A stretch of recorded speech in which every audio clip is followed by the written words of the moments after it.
Hello everyone, I am Dr. Pankhuri, Associate Professor at Jagannath University. Today we will cover the topic control in Unit 14.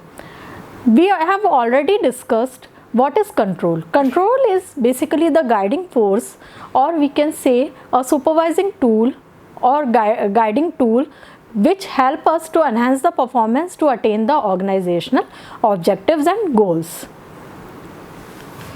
So here are the types of control. Basically there are two types of control, strategic and operation control. As we know, the strategic control is the long-term control which is based on the policy of the organization, vision and the mission of the organization. And the operational control is related to our day-to-day life. So let's discuss it in detail. First, strategic control, exercised by the top level or the corporate executives. As we know, the strategic control is based on the policy, vision and the mission, which is always framed by the top level management. So strategic control is exercised by the top level. Whether the operational control, operation is our day-to-day life or departmental level control, it is exercised by the functional level executives.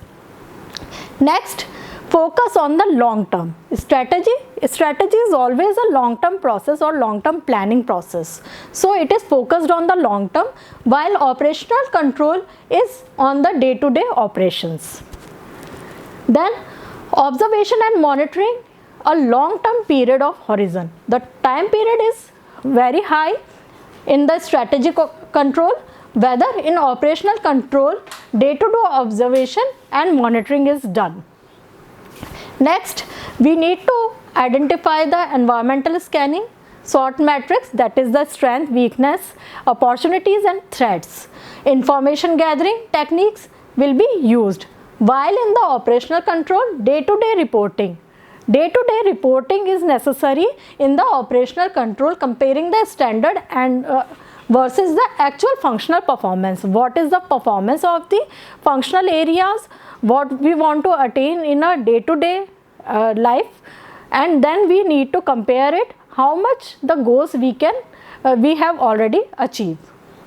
Next, overall concentration, focus like the external and the internal. Strategic control focused on both external factors as well as internal factors, while operational control is confirmed with the internal factors only. Next, essential of effective control. First is the simplicity. The effective control can be possible when it is in the simple form, not in the complicated form. Okay, a good control system can be simple and easily understandable so that all the managers can apply it effectively. Next is objectivity. It must have some objective. What we want to achieve, it must be there, or we must have certain standards that we want to attain. So objectivity is the standards of performance will be objective and specific, quantified and variable. They should be based on the facts so that the control is acceptable and workable.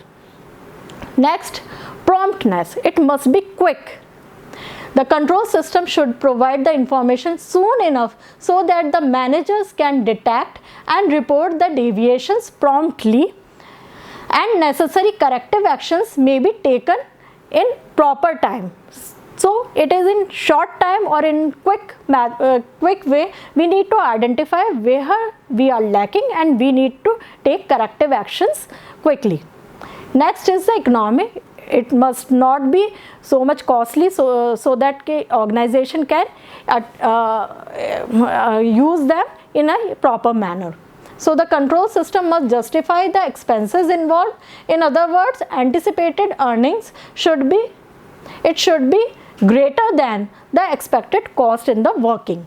Next is the flexibility. It must be flexible as per the time required, as per the situation required. It can be changed. So internal goals and strategies must be responsive to the change in the environment, and the control system should be flexible enough to adapt those changes. condition or foreseen the situation. It should be adaptable to the new developments and flexible to control system can be introduced by making alternative plans. So we must have so many plans or alternative plan. If one thing is not applicable, then we can try the other one. Next, accuracy. It must be accurate so that results generated from the process of control system is useful for the organization to attain the goals. Next, suitability. It must be suitable. Control must reflect the needs and the nature of the activities of the organization. The control system should focus on achieving the organizational goals. Next, forward looking nature. It must be the forward looking nature, futuristic approach. Next is focus on the strategic point. What are the strategies of the organization? What are the policies? What are the standards of the organization they want to achieve in the future? Should be meet with the control system. Then motivating. A good control system should pay due attention on the human factor also. It should be designed to secure positive action from the workers. Self-control tends to motivate it. Direct contact between the controller and the controlled can help in making the control system motivational. Next is the reflection of organization pattern. It reflects the organization pattern, that how the organization is working.